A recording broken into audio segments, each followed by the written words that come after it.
मनोज का ट्रांसफर महाराष्ट्र के कोकण जिले में हो गया था। आज वो लोग अपने पुराने घर से वहां पर अपना सामान लेकर जा रहे थे।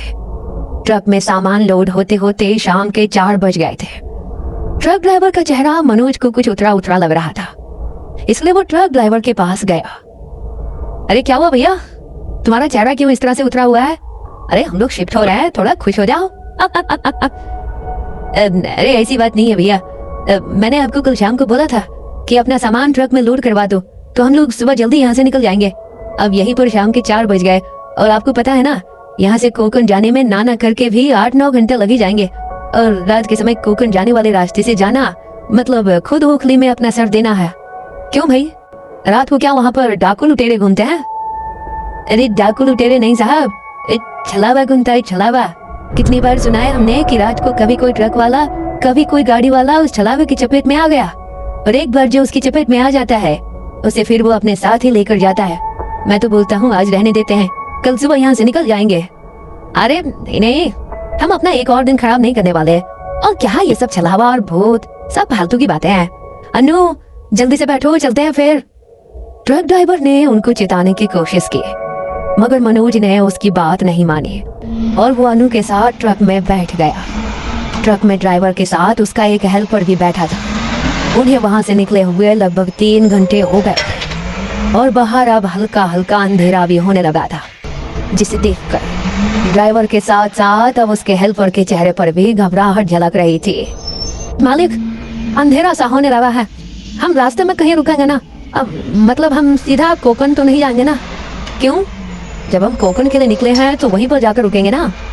अरे नहीं नहीं, क्यों आफत मोल लेनी है? आपको पता नहीं क्या, रात को उस रास्ते पर छलावा भटकता है। अरे यार, फिर से तुम्हारी ये नॉनसेंस वाली बातें शुरू हो गई। ट्रक थोड़ा तेज चलाओ, मुझे कल सुबह अपना नया ऑफिस ज्वाइन करना है, समझे? वो लोग उनकी बात सुनने को तैयार ही नहीं थे। ट्रक थोड़ा और आगे बढ़ा। रात के लगभग 10 बज चुके थे। आगे अब जंगल का रास्ता शुरू होने वाला था और सबको भूख लगनी भी शुरू हो गई थी। साहब, बहुत देर से ट्रक चला रहा हूँ, बहुत भूख लग रही है। आप लोगों को भी भूख लगी होगी ना? पास में एक ढाबा है, वहाँ पर कुछ खा पी लेते हैं। हाँ मनोज, मुझे भी बहुत भूख लग रही है, और तुम्हें मेरी चाय पीने की आदत तो पता ही है। रात को अगर चाय ना पी पाऊँ तो सर में दर्द हो जाता है। चलो ठीक है, वैसे भी आगे 2-2.5 घंटे का रास्ता ही बचा है, खा पी लेते हैं कुछ। थोड़ी दूर पर एक ढाबा आया। ट्रक वाले ने ट्रक को ढाबे के सामने रोक दिया। वो सब खाना खाने के लिए उतरे तो उन्होंने देखा कि ढाबे पर उन लोगों के अलावा कोई और लोग थे ही नहीं। ये बात उन्हें कुछ अजीब सी लगी, क्योंकि अभी सिर्फ रात के 10 बज रहे थे। कुछ अजीब बात नहीं है ये। कितनी बार हम लोग रात को ट्रैवल करते हैं, और जब भी खाना खाने के लिए किसी ढाबे पर रुकते हैं तो ढाबे पर अक्सर लोग खाना खाने के लिए बैठे ही होते हैं। लेकिन यहाँ पर तो हमारे अलावा कोई भी खाना खाने के लिए नहीं है। इतनी रात को कोई यहाँ से आगे रास्ते पर बढ़ने की हिम्मत नहीं करता साहब। कोई रात को निकलता भी है तो पीछे गेस्ट हाउस है, वहीं पर रात को रुक जाते हैं लोग।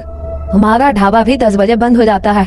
ग्राहक तो आना 7 बजे के बाद ही बंद कर देते हैं, मगर हम इसलिए थोड़ी देर तक ढाबा खोल कर रखते हैं ताकि अगर किसी को मदद की जरूरत हो तो हम उसकी मदद कर सके।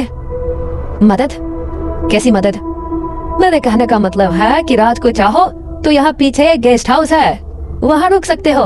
इतनी रात को आगे तो जाओगे नहीं। अब तो ये लोग भी बोल रहे हैं साहब, इनकी बात तो मान लो। तुम्हें बोला ना एक बार नहीं रुकना, और बताया ना तुम्हें कि सुबह मुझे ऑफिस भी ज्वाइन करनी है। आज रात तो आप हमें मरवा कर ही मानेंगे, किसी की भी बात सुनने को तैयार नहीं हो। अगर सब कह रहे हैं तो मान लीजिए ना, और वैसे भी 2-2.5 घंटे का रास्ता ही बचा है।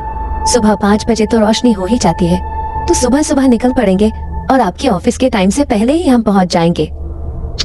क्या तुम भी लोगों की बातों में आ रही हो? गेस्ट हाउस वाले कमीशन देते होंगे इनको, इसलिए फालतू की कहानियां बना रहे हैं। तुम ये सब बातें छोड़ो और खाना खा लो।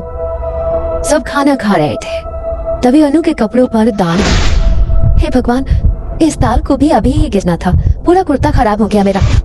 अरे दीदी, वो पीछे वहाँ बाथरूम है, आप वहाँ जाकर इसे साफ कर लो। अनु अपने कपड़े साफ करने के लिए पीछे बाथरूम की तरफ गई। तभी वहां से वापस आते हुए उसे अपने पीछे किसी के पैरों की आहट सुनाई दी। उसने पीछे मुड़कर देखा तो वहां कोई नहीं था। वो फिर से आगे की तरफ बढ़ी, मगर इस बार दोबारा उसे किसी के पैरों की आवाज सुनाई दी। तभी अचानक एक बिल्ली पीछे से उसके सामने आकर कूद पड़ी और वहां से दूसरी तरफ भाग गई। उसने अन्नू को पूरी तरह डरा दिया। ये बिल्ली भी ना डरा दिया इसने मुझे। अनु जल्दी से ढाबे पर वापस आई। तब तक सबने खाना भी खा लिया था। अरे आ गए तुम, चलो चलते हैं। विभो साहब, मुझे भी जरा हल्का होना है, मैं अभी आता हूँ, बस 5 मिनट। थोड़ी देर बाद ट्रक ड्राइवर वापस आया और वापस आकर उसने ट्रक स्टार्ट किया और वो लोग वहां से निकल गए। थोड़ी दूर पर ही जंगल का रास्ता शुरू हो गया। ट्रक वाला और उसका हेल्पर छोटू बहुत घबराए हुए थे। मनोज अपने फोन में कुछ ढूंढ रहा था और अनु का ध्यान आगे रास्ते की तरफ था। तभी सामने देखकर वो जोर से चिल्लाई। उसकी चीख सुनकर ट्रक वाले ने अचानक ट्रक रोक दिया। अनु, क्या हुआ तुम्हें? तुम चिल्लाई क्यों? ट्रक चलाओ प्लीज, यहाँ पर मत रुको, आगे चलो बताती हूँ, पर प्लीज अब बीच रास्ते में दोबारा से ट्रक को मत रोकना। ठीक है मैडम। ट्रक वाले ने दोबारा ट्रक स्टार्ट कर दिया।